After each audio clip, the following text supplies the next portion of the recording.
اور شوہروں کی خدمت میں عرض ہے کہ جہاں دو عورتیں جمع ہو جائیں وہاں پہ شوہر بیچارہ پس جاتا ہے، جبکہ ایک عورت ساس ہو اور ایک عورت بیوی ہو، ایک عورت بہن ہو ایک عورت بیوی ہو تو وہاں پہ فیصلہ کرنا بڑا مشکل ہے۔ ہمارا مشورہ یہی ہے کہ پہلے ہی گھر میں اعلان کر دیا جائے کہ بھئی عورتوں نے گھر کو سنبھالنا ہے، مجھے بیچ میں مت ڈالنا۔ اور اگر ماں کو شکایت کرے، بہو شکایت کرے تو بولے آپ لوگ خود مل کر مسئلے کو حل کرو، مجھے تنگ نہ کرو بابا۔ جہاں شوہر بیچ میں کودا نہیں وہاں پر ناانصافی ضرور ہوگی، کبھی ماں کی طرفداری کر کے بیوی پہ ظلم کا مرتکب ہو رہا ہوگا اور کبھی بیوی کی طرفداری کر کے ماں کی دل آزاری کا سبب بن رہا ہوگا۔ تو بہتر یہ ہے کہ یہ پہلے ہی سمجھا دیا جائے بھئی آپ عورتوں نے گھر کے معاملات خود سنبھالنے ہیں، اپنے جھگڑے خود نپٹانے ہیں، یہ عافیت کا راستہ ہے۔ ورنہ اگر منصف بن کر بیٹھ گئے جی امی جان آپ سنائیں اور زوجہ جی آپ سنائیے تو کیسے فیصلہ کرے گا؟ بعض اوقات غلط فیصلے ہو جائیں گے اور یہ بعض اوقات گناہ جاریہ بھی ہو جاتا ہے۔ اسی طریقے سے اگر بالفرض منصف بننا ہی چاہیں کبھی بھی ایک فریق کی بات نہ سنیں، دونوں کی بات سنیں۔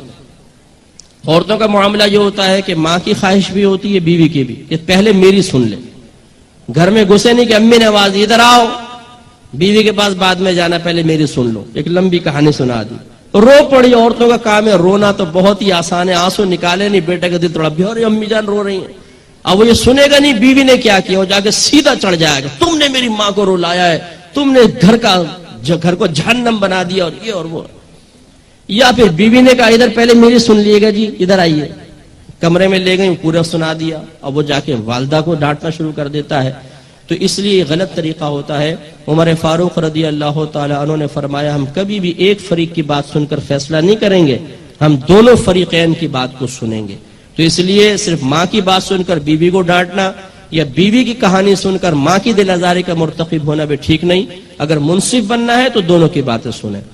اور ہمارا مشورہ یہ ہوگا کہ عفو درگزر، خاموشی۔ اگر بیوی کو غصہ آ رہا ہے شوہر خاموش ہو کے کمرے سے باہر نکل جائے، جھگڑا ختم ہو جائے گا۔ اگر شوہر کو غصہ آ رہا ہے اور بیوی زبان بند کر لے، سن لے تھوڑی سی بات، کوئی بات نہیں، انشاءاللہ شوہر کو خود احساس ہوگا میں نے زیادتی کی ہے اور ہو سکتا ہے بعد میں معافی مانگ لے۔